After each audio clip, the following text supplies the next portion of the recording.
A nuestra derecha encontramos un antiguo castillo en ruinas. Luego atravesamos por la parte del río a la que nos llevaba meses atrás para nuestro aseo. Los tenues claros de luna se colaban por la frondosa arboleda, convertidos en una miríada de polvorientos haces de plata. Delante, el río comenzaba a repartirse en distintos brazos. En la lejanía, unos desperdigados caseríos reflejaban alguna tímida lumbre en sus amplios ventanales. Cuando llegamos al hospital de St. Cross, vimos sombras de gente de pie fuera del edificio. ¿Quiénes eran esos 15 que salían a correr en la noche? «Seguid, no les devolváis las miradas aunque nos señalen, ni se imaginan quiénes somos». El agua, descendiendo por algunos saltos, rugía con estrépito vertiginoso. Cruzamos por canales y puentes. Al discurrir por una densa arboleda, el crepitar inesperado de las ramas secas y la hojarasca nos sobresaltaba constantemente. ¿Alguien nos vigilaba desde la espesura? Temía que de un momento a otro apareciera de entre las tinieblas algún guardabosques armado con un mosquete a darnos el alto. Sin embargo, solo nos topamos con alimañas que huían despavoridas de sus escondrijos o aves de rapiña que aleteaban hacia el cielo. Antonio Tonet, poco después, cuando llevábamos cosa de una hora trotando, señaló hacia un remanso del río donde se enclavaba un embarcadero. «Señor, allí, eso», barbotó. Nos detuvimos para que recobrara el aliento. Juraría que eso es un mástil. Tras una línea de abetos descollaba un palo pelado. El teniente Laredo fue a investigar con Tonet y Vilanova, pero al momento regresaron. «No cabemos todos. Debemos continuar». «Debemos continuar. Id con los ojos bien abiertos. Por aquí ya hay una profundidad suficiente para embarcaciones de mayor calado». Poco más abajo nos topamos con una casa de campo con otro embarcadero y atado a él una lancha con espacio para los 15. Todos nos alegramos con aquel hallazgo, porque muchos jadeábamos ya por falta el aire. Sobre todo Aizgorri, que había quedado algo rezagado del resto. Huevo vigilaba para que nadie nos sorprendiera robando, mientras todos nos acomodábamos en la lancha. Sin embargo, unos perros, al sentir nuestros pasos huecos sobre la madera, empezaron a ladrar, gruñir y tirar con furia de las cadenas que los sujetaban. «Daos prisa, subid. Me cago en la leche». «Esos perros van a despertar a media Inglaterra», mascullaba Vilanova, agitando las manos con violencia, casi perdiendo los estribos. Huevo fue el último en acomodarse a la lancha tras desatar el amarre que la mantenía unida al embarcadero. Al hacer esto, la lancha se despegó con suma rapidez y descendió río abajo arrastrada por la corriente de ónice. «Hagamos 3 turnos. El primero hasta la desembocadura en Southampton, el segundo hasta la salida a la mar y el tercero hasta la bocana de Portsmouth». A mí me tocó descansar en el primer turno. Estaba verdaderamente agotado por la falta de ejercicio durante los meses que pasé en prisión, por lo que nada más cubrirme con la casaca, pasé de dormevela a hundirme en otra ensoñación retorcida. En este caso me encontraba atrapado por algo así como una tela de araña. Mis brazos permanecían adheridos por medio de una sustancia pegajosa a unas maromas con forma de red. Los pies apenas los podía mover. En el sueño apareció el indio Manuel, aquel salvaje contrabandista de las arenas de Coro, y con el rostro contrahecho me señaló al suelo con la faca con la que pelaba su membrillo. Por los pies me ascendían unas hormigas rojas tremendas. «Martín, despierta. Ya hemos llegado al estuario de Southampton. Nos toca a nosotros tripular la nave», me advirtió Aizgorri en vasco.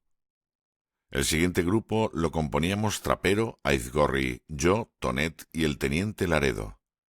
«Vamos muy justos. El turno anterior ha tenido muchas dificultades para encontrar el trayecto más corto. Parece que el entramado de canales ha sido un verdadero laberinto. Si nos sorprende el día antes de cruzar la bocana del puerto, estamos perdidos.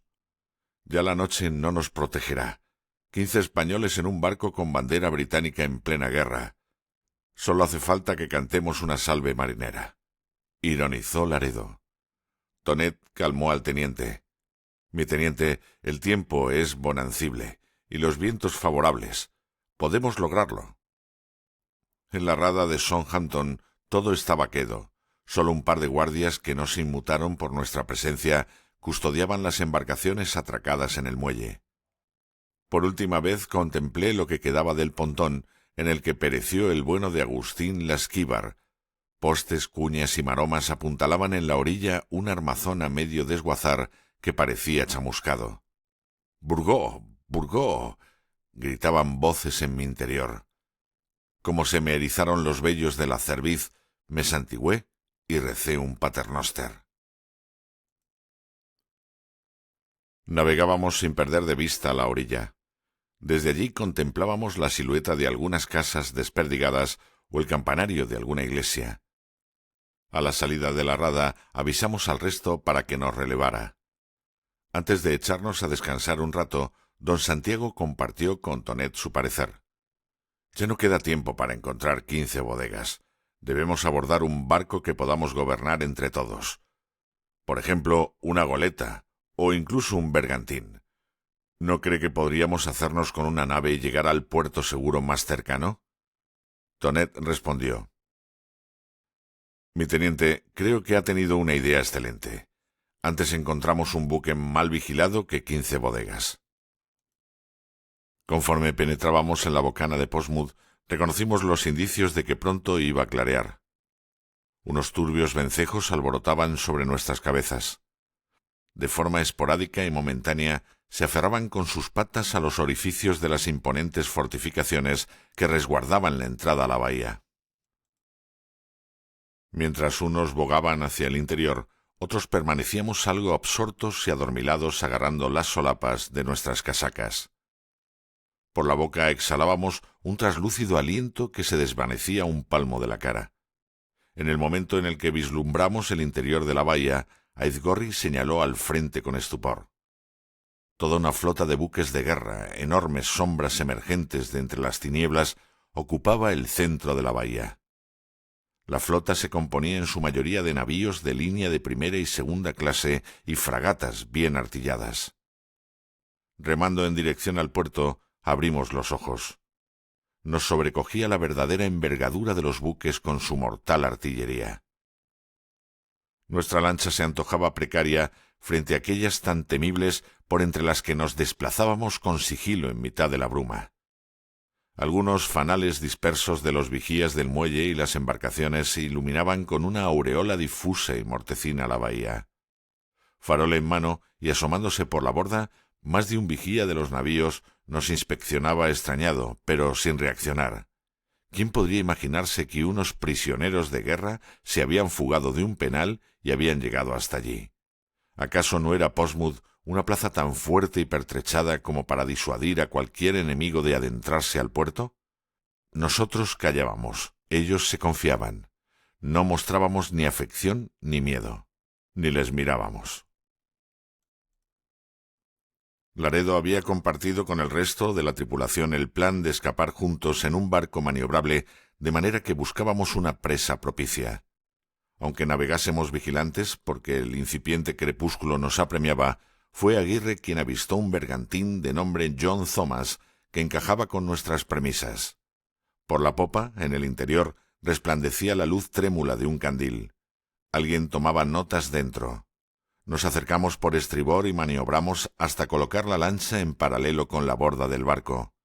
Con un giro decidido de su muñeca, Laredo ordenó a Huevo que ascendiera y echara un vistazo. Este, de un plumazo, nos dio a entender que en cubierta solo había un vigía amodorrado junto al timón, así que subieron a Aizgorri y Huevo para apresarlo. Puig y Vilanova montarían guardia escondidos en la cubierta y el resto buscaríamos armas para reducir a cualquier otro tripulante. En concreto, al que se encontraba en la popa, que sería el capitán, y podría portar un pistolete o un sable. Subimos a cubierta nada más ver a Huevo agarrar al vigía por la boca y amenazarle con rebanarle el cuello si se movía o daba la alarma. Una vez en la bodega, de una patada, abrimos la puerta de un pañol y sacamos las pocas armas que hallamos dentro. El teniente Laredo se hizo con un sable justo en el momento en el que se abrió la puerta de un camarote y apareció un hombre de cejas espesas, algo mayor que Laredo, que resultó ser el capitán del John Thomas. Había sentido nuestros pasos por el barco y quería indagar si estaba todo en orden. Instantáneamente ambos hombres cruzaron miradas en silencio, paralizados por lo súbito de la situación, pero Laredo reaccionó primero. Le esgrimió al pecho con el sable desnudo y se presentó. «Buenos días, capitán. Soy el teniente de navío Santiago Laredo y Gaspar. Estamos apresando este barco en nombre de Su Majestad Católica. Ahora es mi prisionero». El capitán del barco no cabía en su asombro. ¿Un grupo de lunáticos españoles tomaban su bergantín a tantas leguas de su patria? Al rato Vilanova y Puig descendieron con el vigía y dos más de la tripulación, entre ellos un muchacho algo más joven que yo, que acababan de subir a bordo. Los rostros de los dos marineros tempraneros reflejaban una borrosa incertidumbre. El capitán, en cambio, como entendió el embrollo en el que se veían envueltos los cuatro, amonestó a Laredo en estos términos. «Su osadía le va a salir bien cara, teniente Laredo. ¿Acaso no ve lo vigilado que se halla el canal? No tardarán en darle caza cuando nos echen en falta en el puerto». El teniente, antes de cerrar el pañol con los cuatro dentro, le contestó. «Capitán, si ese es el caso, me temo que ya es demasiado tarde para que nos arrepintamos». Una vez que nos cercioramos de que nadie más viajaba con nosotros, desplegamos velas y pusimos proa hacia la bocana. Ya despuntaba el alba. La silente neblina se había disipado y ahora las escasas luces de puerto que aún estaban encendidas eran pálidas y nítidas. Por el oriente, las nubes reflejaban un fulgor de tonalidades entre naranja y rosado que se abría paso por el combado firmamento. Al acercarnos de nuevo a los buques enemigos, me ordenó el teniente ir por una pluma y un tintero y anotar en una cuartilla los nombres y poder de fuego de todos los buques que conformaban la flota. Spirit, 64 cañones. Hadrian, 46 cañones. Bucephalus, 110 cañones. Y así seguí hasta contabilizar un total de 17 navíos de línea. Algunos enarbolaban gallardetes indicativos de que a bordo navegaba un capitán general. Otros, prestos a levar anclas, reunían en el alcázar de popa a toda la oficialidad uniformada, mientras la marinería subía por las jarcias, preparaban todo el aparejo y entonaban salmodias de ánimo al hacer girar el cabestrante. Los chiflidos de los contramaestres y las campanas se entremezclaban con los saludos mañaneros de las gaviotas y demás aves. El puerto iniciaba su ajetreo diario. En una fragata encontré a un desdichado colgado de un penol con un letrero que rezaba que aquel hombre había sido ajusticiado por cometer el crimen nefando con una oveja. El capellán Mateo Alcorta se me acercó. En la Marina Real Británica se toman muy en serio determinados pecados. Cuando le hice saber al teniente que había tomado nota de todos los navíos, me felicitó. «Excelente, Aizpuru. Esta información será de utilidad al almirantazgo». «Póngase a las órdenes de Tonet. Él será nuestro contramaestre. Ya hemos pasado lo peor. Por delante nos espera o la gloria o una muerte honrosa». Dobló el papel y se lo guardó en la casaca. Seguidamente masculló unos pensamientos muy personales, sin importarle que llegaran a mis oídos. «Dios, qué ganas tengo de dejar atrás el clima malsano de estas islas. No quiero regresar aquí ni por todo el oro del Perú, ni por toda la plata de la Nueva España». El silencio era nuestra insignia conforme nos distanciábamos del muelle. Las personas que empezaban a fluir por el puerto con la claridad del alba se veían cada vez más diminutas. La proa apuntaba hacia la bocana y oscilaba dulcemente. Rechinaban los aparejos, crujía la madera. Una gaviota se posó en la mura de estribor y Carballal rompió el silencio. «Fijaos dónde se ha posado la gaviota. Eso es señal de buen augurio». Todos nos habíamos desembarazado de cualquier prenda que nos pudiera delatar como españoles. Las redecillas del pelo, las casacas de infantería de marina, los pañuelos de la marinería. La claridad era la suficiente como para quedar expuestos e inevitablemente íbamos a pasar muy cerca de las fortalezas a la entrada de la bahía, las cuales defendían una nutrida guarnición de soldados y estaban dotadas de poderosas baterías. «Actuad con naturalidad, navegamos con pabellón inglés. No tienen por qué sospechar nada», observó Laredo para henchirnos de confianza. Por el tramo más estrecho, antes de salir a mar abierto, casi podíamos oír desde la cubierta la respiración de los soldados apostados en las defensas. Tras las murallas, el sol ya bañaba las casas de ladrillos colorados y hacían diáfanos varios buques a nuestra popa que acababan de zarpar del puerto. Parecía un sueño. El día anterior estábamos en la casa del rey en Winchester llenos de congoja e incertidumbre, y ahora surcábamos las aguas del canal en un bergantín con pabellón inglés, dejando a nuestra espalda el puerto de Portsmouth. Yo no respiré a gusto hasta que atravesamos el estrecho de Solent y desapareció en el horizonte la isla que hace de tapón entre el puerto de Portsmouth y la rada de Southampton.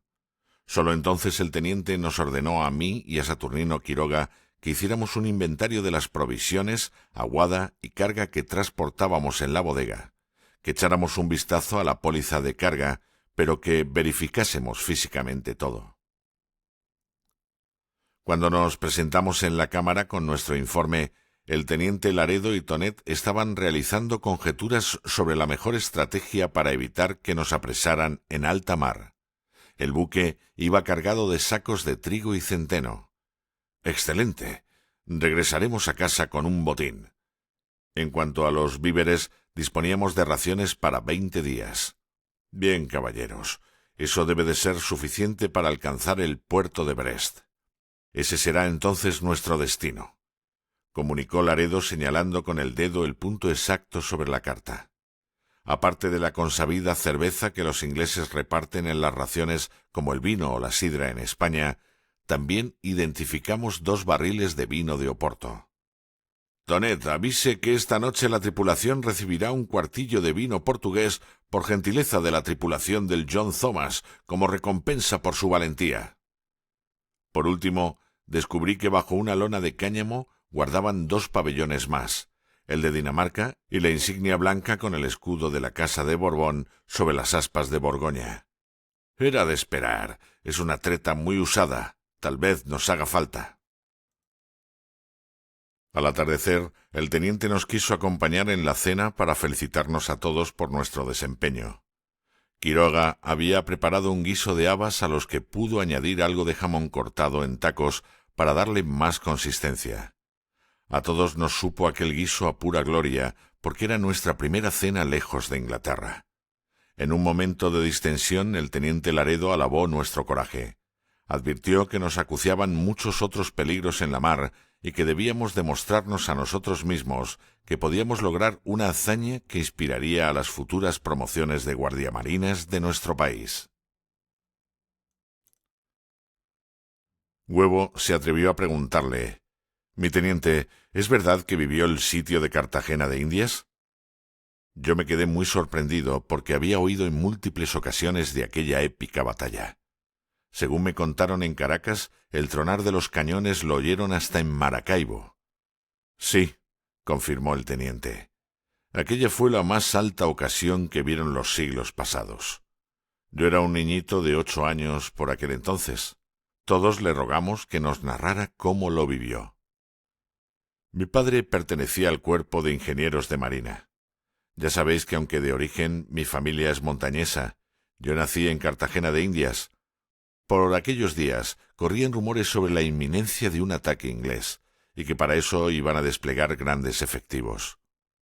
El año anterior nos habían hecho un par de incursiones sin mucho entusiasmo que habían sido repelidas sin mucha dificultad.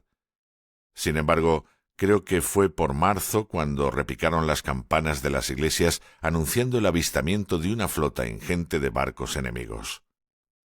Mi padre dispuso que mi madre y mis hermanas fueran a esconderse a las colinas, porque si los ingleses lograban apoderarse de la ciudad, podrían cometerse todo tipo de barbaridades con la población civil.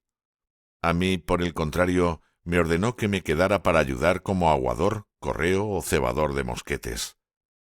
Recuerdo que mi madre y mis hermanas empezaron a llorar ante la decisión tan tajante de mi padre, y éste le respondió que si no obraba aquel día como un hombre, no tendría otra oportunidad más adelante si los ingleses tomaban la ciudad.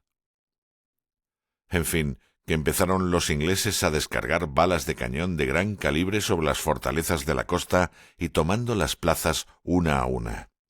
Si no conocéis el puerto de Cartagena, este cuenta con dos bocanas, la boca grande, que estaba obturada, y la boca chica, que estaba fuertemente protegida por castillos y baterías bien pertrechadas. En cualquier caso, ellos eran cerca de 30.000 hombres, y nosotros unos 3.000, añadiendo las milicias y unos indios flecheros muy bravucones que se habían unido a defender la plaza. Ante esta aplastante superioridad numérica, la última de las fortificaciones de la Bocana, el castillo de San Luis de Boca Chica, cayó ante el férreo asedio inglés. Ya no quedaba más que un fuerte elevado, el castillo de San Felipe de Barajas, que es donde se habían reagrupado todos los efectivos españoles que habían escapado de las demás fortalezas. Habíamos diezmado sus fuerzas, pero aún así ellos seguían superándonos en número. Muchos se temían lo peor cuando alguien gritó: «¡Ya están aquí! ¡Ya vienen los ingleses!». Y vimos acercarse por la ladera de la retaguardia las primeras columnas abanderadas de granaderos haciendo sonar pífanos y tambores. No os podéis imaginar cuánta destreza adquirí cebando mosquetes, a pesar de que nos llovían amenazantes proyectiles de todas clases. Los británicos perseveraban en sus acometidas para abrir brecha en el castillo, por más que sólo estuvieran consiguiendo sembrar de muertos la ladera. Tras varios días de combate, el olor que se levantaba era nauseabundo. Estos ingleses son gente tozuda, ya lo sabéis, pero su tozudez no superaba nuestra determinación a resistir. Pensar en la derrota nos encogía las tripas. Debíamos defender la plaza a ultranza. Entonces se acercó a mí un soldado y me dijo: «Niño, el almirante quiere que te presentes inmediatamente en su dependencia». Interrumpí ante el arrobo por la historia.